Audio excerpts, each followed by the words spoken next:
अगर पुलिस यानी investigation officer ने आंखों देखे गवाह यानी आई विटनेस की स्टेटमेंट रिकॉर्ड करने में देरी की है, तो कोर्ट में यह एक महत्वपूर्ण पॉइंट बनता है। आप इस देरी को केस की विश्वसनीयता पर सवाल उठाने के लिए इस्तेमाल कर सकते हैं। नीचे कुछ महत्वपूर्ण जिरह यानी क्रॉस एग्जामिनेशन के सवाल दिए गए हैं जो आप इन्वेस्टिगेशन ऑफिसर से पूछ सकते हैं। आइए हम आपको एक उदाहरण देकर समझाते हैं। देरी से संबंधित सीधे सवाल, जिसमें हमने 4 उदाहरण के तौर पर ये सवाल लिए हैं। पहला सवाल है, आपने आई विटनेस का बयान किस तारीख को दर्ज किया? दूसरा सवाल, घटना किस तारीख को हुई थी? तीसरा सवाल, घटना और बयान दर्ज करने के बीच कितने दिन का अंतर है? और चौथा सवाल हमारा ये रहेगा कि क्या आप बता सकते हैं कि इस देरी का कारण क्या है?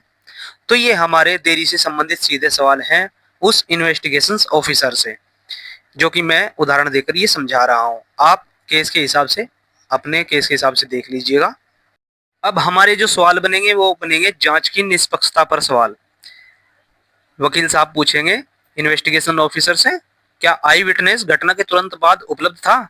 तो आईओ ऑफिसर हाँ ना में जवाब देंगे। अगर उपलब्ध था तो आपने तुरंत उसका बयान क्यों नहीं लिया? क्या आपने गवाह को ढूंढने के लिए कोई प्रयास किया? उसका रिकॉर्ड कहाँ है? क्या आपने केस डायरी में इस देरी का कोई कारण दर्ज किया? तो ये हमारी जो सवाल है उदाहरण के तौर पर जांच की निष्पक्षता पर सवाल है। अब हमारे सवाल होंगे गवाह की विश्वसनीयता पर सवाल।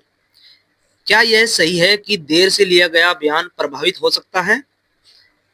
क्या आपने यह सुनिश्चित किया कि गवाह किसी के दबाव या प्रभाव में नहीं था? क्या आपने गवाह से पहले किसी अन्य व्यक्ति का बयान लिया था जो इस गवाह को प्रभावित कर सकता था? तो ये जो हमारे सवाल हैं गवाह की विश्वसनीयता पर हम सवाल कर रहे हैं उस आईओ ऑफिसर से। अब हम अपने जो सवाल बनाएंगे वो प्रक्रिया पर होंगे यानी भारतीय न्याय सुरक्षा संहिता पर। अब हम इन्वेस्टिगेशन ऑफिसर से पूछेंगे कि क्या कानून के अनुसार गवाह का बयान तुरंत लेना जरूरी नहीं होता? क्या आपने किसी वरिष्ठ अधिकारी को इस देरी के बारे में सूचित किया? क्या आपने इस देरी के लिए कोई लिखित स्पष्टीकरण दिया? तो उस पर भी उस ऑफिसर्स के जवाब आएंगे जो आपको रिकॉर्ड पे लाने हैं। अब हम केस डायरी और डॉक्यूमेंट्स पर सवाल करेंगे इन्वेस्टिगेशंस ऑफिसर से।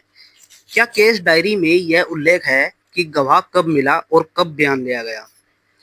क्या आप कोर्ट को दिखा सकते हैं कि आपने गवाह को पहले क्यों नहीं रिकॉर्ड किया?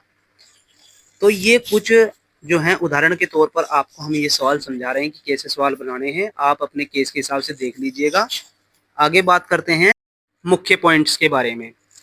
देरी से यह तर्क बनाया जाता है कि गवाह को ट्यूटर्ड या प्रभावित किया गया हो सकता है।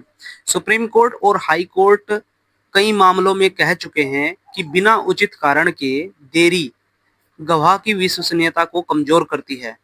ये आपको जरूर बोलना है कोर्ट में आर्ग्यूमेंट्स के समय। ये आपको बहुत बेनिफिट देगा यदि आप एक्यूज की ओर से डिफेंस कर रहे हैं कोर्ट में।